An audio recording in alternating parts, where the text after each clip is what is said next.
పోయే టైం వస్తే ఎప్పటికైనా పోతామండి. అసలేంటి అక్క ఇలా మాట్లాడుతుంది అని అనుకోవచ్చు మీరు. అసలు ఏంటంటే మా హస్బెండ్ అయితే స్కూటీ కొనండి, ఆఫీస్కి వెళ్ళడానికి ఇబ్బంది లేకుండా ఉంటుందంటే మా హస్బెండ్ అయితే ఏం అవసరం లేదు, ఆటోకి వెళ్ళిరా, బయట పొజిషన్ అయితే బాగాలేదు, యాక్సిడెంట్లు అవి ఎక్కువ జరుగుతున్నాయి అనేసి అయితే అంటున్నారు.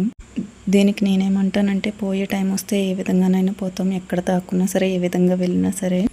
దీనికోసం అయితే నేను ఒక ఎగ్జాంపుల్ అయితే చెప్తాను, అదైతే చాలా బాధాకరమైనది. అదేంటంటే రీసెంట్గా ఫ్లైట్ క్రాష్ అయిన సంగతి మీకు అందరికీ తెలిసిందే.